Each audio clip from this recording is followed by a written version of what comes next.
in 2017, a coalition of Saudi, the UAE, Bahrain, and Egypt put a economic and diplomatic blockade against Qatar in 2017, the summer of 2017.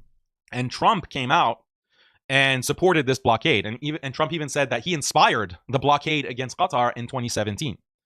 And the stated purpose of this blockade was to push Qatar away from extremism. Saudi had certain demands. Saudi, UAE, Bahrain, and Egypt, they had very specific demands for Qatar.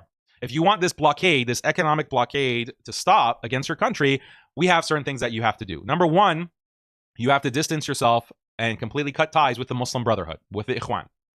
That includes Hamas, that includes Hezbollah, and you have to shut down Al Jazeera. You have to shut down Al Jazeera. Al Jazeera is a source of extremism for our region. It's a source of instability. You need to shut down Al Jazeera. And you need to cut ties with Iran. You need to join us in isolating Iran. These were the main demands that were made of Qatar in 2017. And Donald Trump came out and backed this, backed the blockade. And he said that I inspired it because Donald Trump had gone in May earlier that year in 2017 to visit Saudi. And he had met with many of these Gulf rulers at that time. And Donald Trump claimed on Twitter that he was the inspiration for this blockade against Qatar. And we obviously know who's behind this, who's behind the isolation or the attempted isolation of Qatar. It's Israel, and it is these other Gulf monarchs coordinating. Why? Because they view Qatar as funding Ikhwan, funding the Muslim Brotherhood, which they have been doing, and they've been hosting the Hamas leadership from all the way back in 2012. So this is something that they viewed, especially coming out of the Arab Spring, that Qatar is a destabilizing force because it's destabilizing for Israel because they're funding and arming Hamas.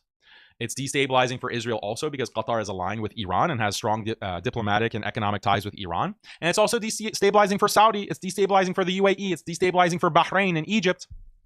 Why? Because you have Al Jazeera. Al Jazeera is the main source of news coverage, amplifying the voice of the Arab Spring protesters and their cause.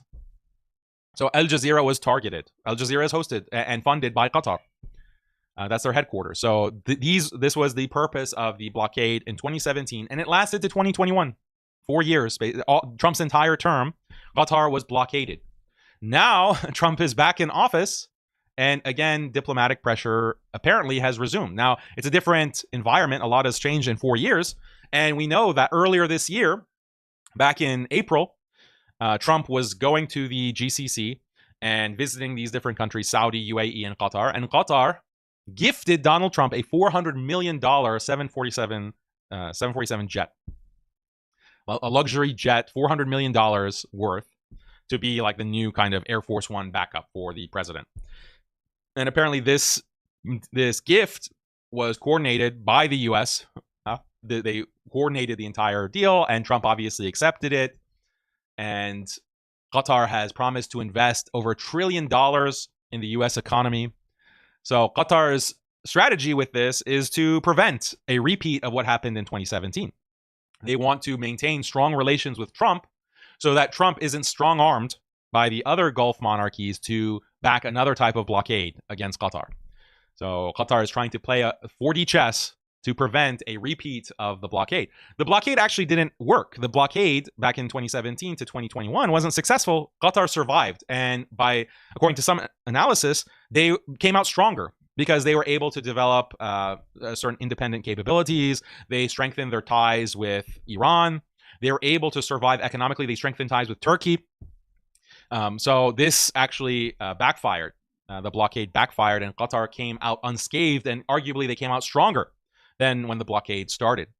But now in Trump's second term, it seems like Qatar wanted to avoid a similar type of diplomatic row with Donald Trump. And so they preemptively have made a lot of economic deals with the Trump administration so that Trump can tout these deals as a win for his administration and prevent any kind of further escalation.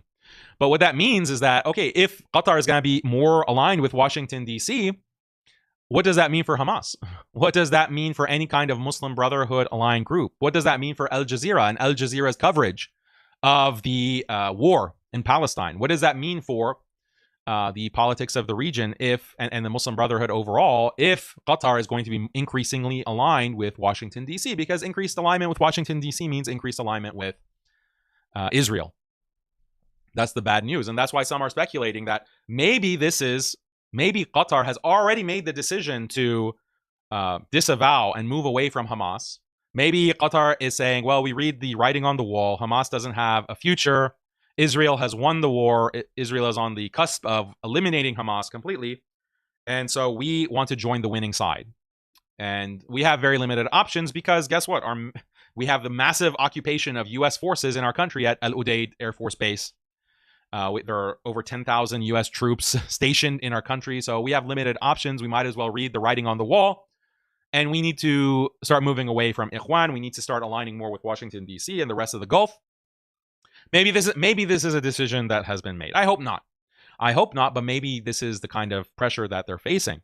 And if that's the case, then you need a reason, like you need some kind of plausible excuse to start distancing yourself from Hamas.